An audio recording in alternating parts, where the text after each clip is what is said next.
Një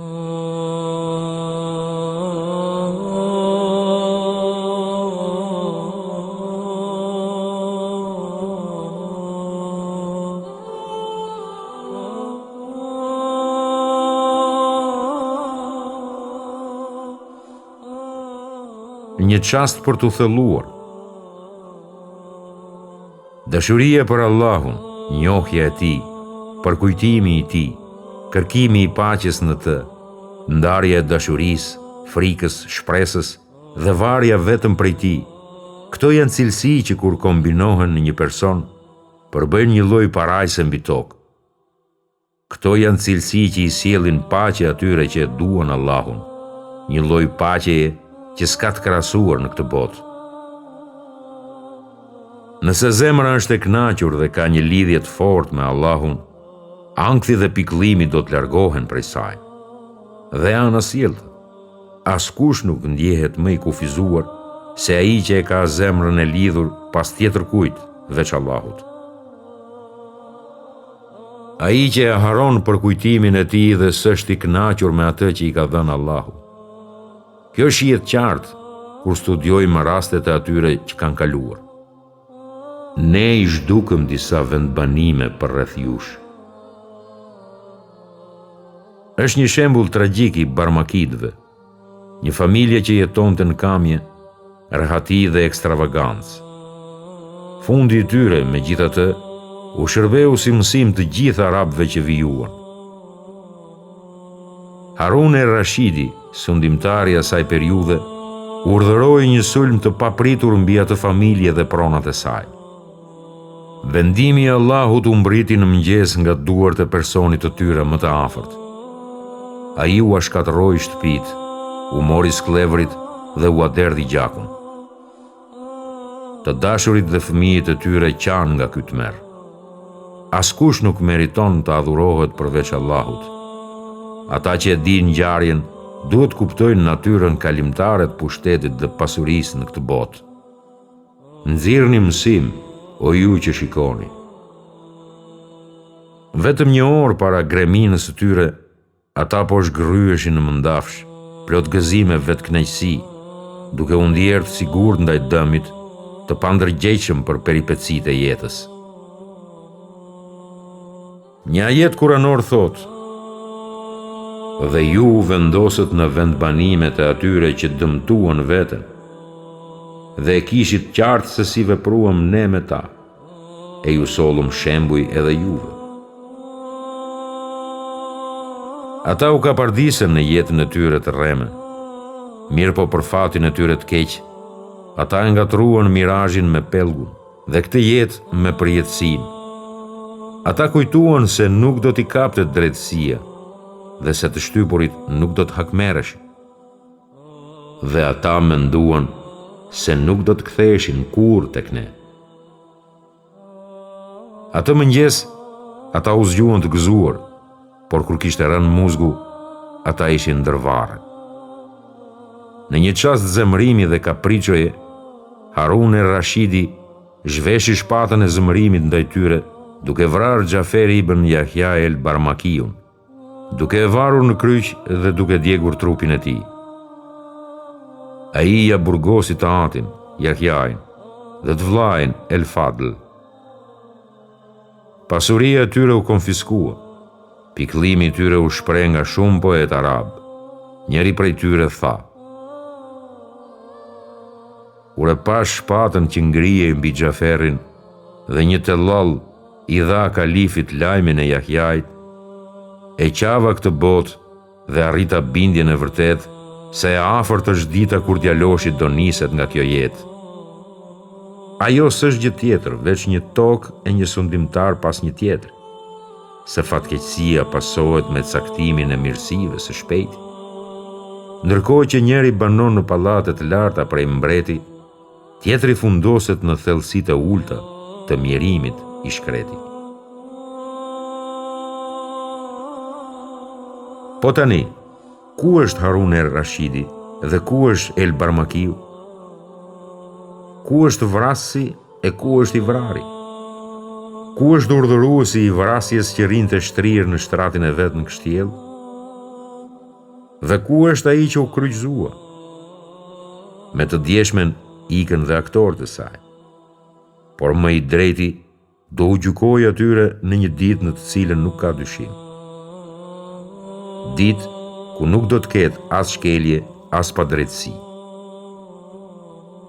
Dia për ta është e Zoti im, i shënuar në një libër. Zoti im as gabon, as haron.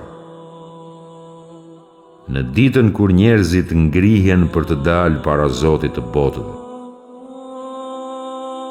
atë ditë ju do të silleni para Zotit, duke mos mbetur i fshet asnjë sekret i juaj. Jahja ibn Halid el-Barmakiun e pyetën për këtë fatkeqësi. A ja diti shkakun kësaj? Ai tha, ndoshta ishte duaja e ndonjërit që i kemi hyrë në hak, një lutje që nxitoi në për atë natë teksa ishim të pavetdijshëm. Abdullah ibn Muavija ibn Abdullah ibn Gjaferi foli në burg mbi arrestimin e tij. Jemi nisur nga kjo botë, por jemi ende banor të saj. Si jemi as prej të vdekurve, as prej të gjallëve. Kur roja e burgut për ndonjë arsye shfaqet pastaj, ne shtangemi e themi, ky është nga bota e tanëve. Gëzohemi kur shohim një ëndër, sepse tërë fjalët që ndrojmë me të zgjuar janë për ëndrat që pamë. Kur ishin të mira vinin vështirë duke zvarritur këmbët. Kur ishin të këqija, sprisnin, por mbrinin si piskam. Kjo ka mjaft sarkazëm në 2 kupletet e fundit. Edhe pasi që e lexoj, më kujtohen vargjet e El Gjahidit në librin e tij El Begal. Kur postieri ndonjë lajm sjell në adresën tonë, për ndonjë ngjarje të keqe, ai sumbet kohë dhe nxiton. Kështu kur është lajm i keq, vjen për një ditë e një natë. E kur është i mirë, ecën ngadalë dhe mbrin për një javë. Një mbret persian burgosi një njeri të urtë, i cili i shkroi duke i thënë: çdo orë që kaloj këtu, unë i afrohem lehtësimit, kurse ti zemërimit. Prandaj unë po pres kohë më të mira, kurse ty të shpremtuar poshtrimi. Pasi arriti kulmin e kamjes dhe të ekstravagancës, Ibn Abadi, sultani Andaluzis, u përball me një krizë të rëndë. Ndërkohë që mendje lehtësia dhe instrumentet muzikore e valltarët rrethonin kështjellën e tij, ai u sulmua nga romakët. Kështu ai kërkoi ndihmë nga sultani i Marokut Ibn Tashfini. Ky kaloi detin dhe korri fitore. Ibn Abadi e trajtoi si mik nderi, duke i lejuar t'i trajtonte kështjellat dhe kopshtet e tij si të ishin të vetët. Por Ibn Tashfini e vëzhgonte situatën si një luan dhe kishte të tjera plane. Pas vetëm 3 ditësh, Ibn Tashfini dhe ushtria e tij sulmuan mbretërinë e dobësuar të Andaluzisë. Ibn Abadi u zurob dhe pronat e tij u morën. Kështjella dhe kopshtet e tij u shkatërruan dhe ai u zhvendos në provincën e vendlindjes si i burgosur. Këto ditë ne i ndrojmë mes njerëzve. Sundimi Andaluzisë ra në duart e Ibn Tashfinit. Ai pretendonte se udhëheqja i takonte atij, sepse ishte populli i Andaluzisë që e kishte thirrur atë nga Maroku. Ata e dëshiruan vetë atë. Kaluan shumë kohë dhe një ditë vajzat e Ibn Abadit e vizituan atë në burg. Ato erdhën të zbathura, të uritura, të zbehta dhe në lot. Kur pa gjendjen e tyre të miruar, ai thirri: ditëve të shkuara gëzohesha pa kufi, po çmierim më ra në agmat se jam burgosur. Ti shohësh bija të venitura në uri, të rreckosura janë dhe vuajtjet sukan të sosur. Vinë të shohin në frikë dhe dobësi, me sy të trishtuar dhe zemërthyera, duke udhëtuar në baltë këmbë zbathur, thua se s'kan shkelur zambak e parfume të vyera. Një ajet kuranor thot: kur erdhi urdhri ynë, ne i përmbysëm të gjitha ato duke kthyer çdo gjë kokë poshtë. Shembulli i jetës së kësaj bote është si shiu që kemi zbritur nga qielli, e me anën e të cilit harlisen bimët e tokës prej nga han njerëzit e kafshët. Deri kur toka të ketë marrë stolinë e vet dhe të jetë zbukuruar, e banorët e saj të mendojnë se janë të zotët e saj, e asaj i vjen urdhri ynë natën ose ditën. Ne rrafshojmë atë thua se dije nuk ekzistonte. Kështu asqarojmë faktet njerëzve që mendojnë.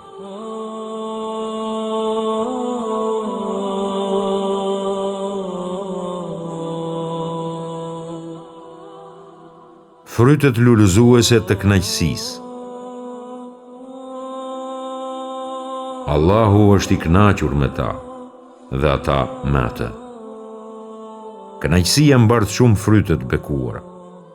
Më shumë se çdo gjë tjetër, kënaqja me atë që është caktuar i mundson njeriu të ngjitet në nivelet më të larta të besimit dhe sinqeritetit. Disa mund të dëshirojnë t'i gjejë vetëm e mira, që vetëm gjërat e këndshme t'u ndodhin në jetë, por kjo nuk është ajo që do të thotë jesh rob i Allahut.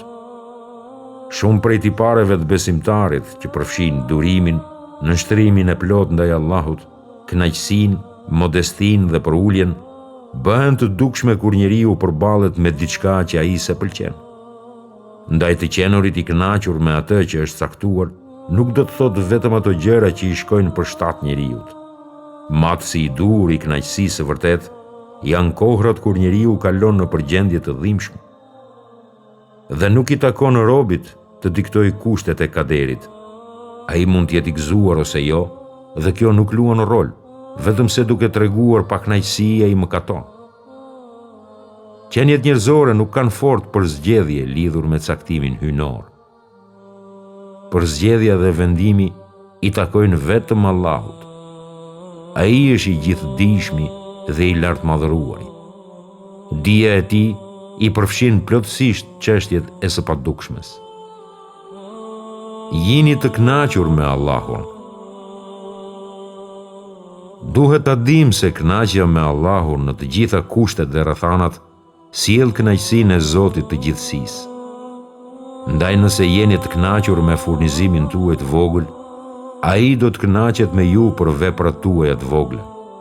Dhe nëse jeni të kënaqur me cilëndo situatë, atëherë do të shihni se keni marrë kënaqësinë e Allahut dhe do ta kuptoni se Allahu është më së i kënaqur me njerëz që janë të kënaqur.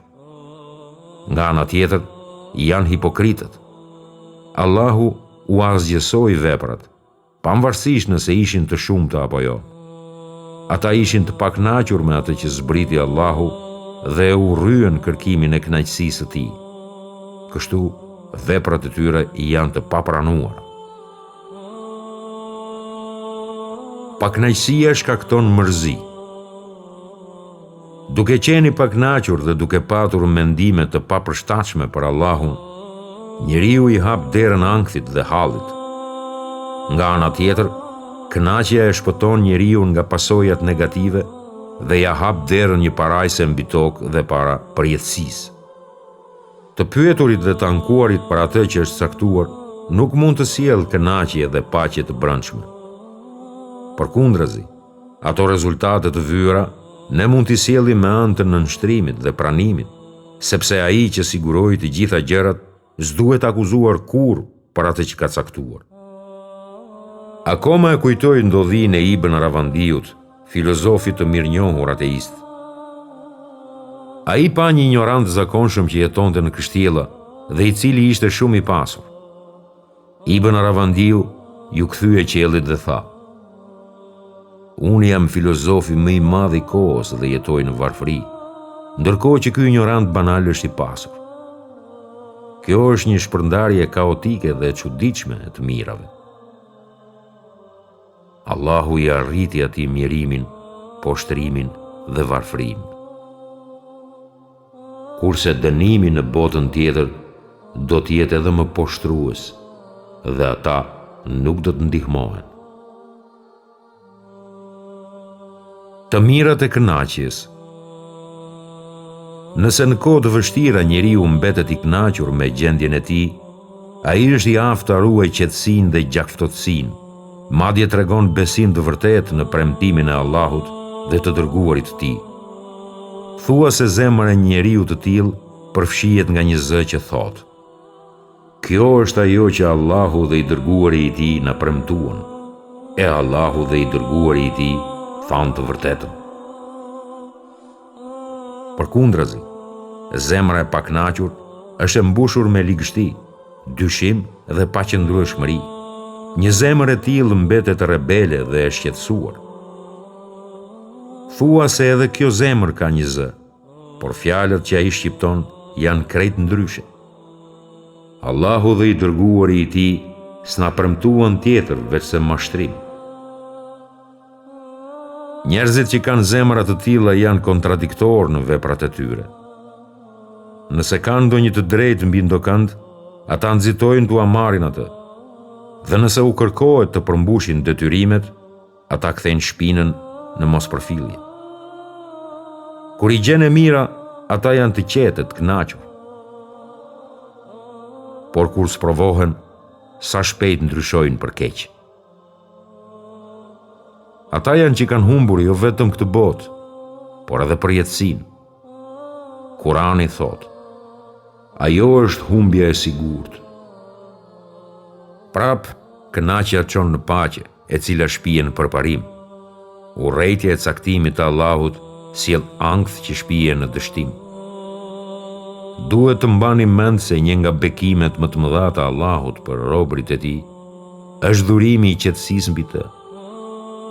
Dhe një nga mënyrat më të mira për të arritur qetësinë është të jesh i kënaqur me Allahun për herë.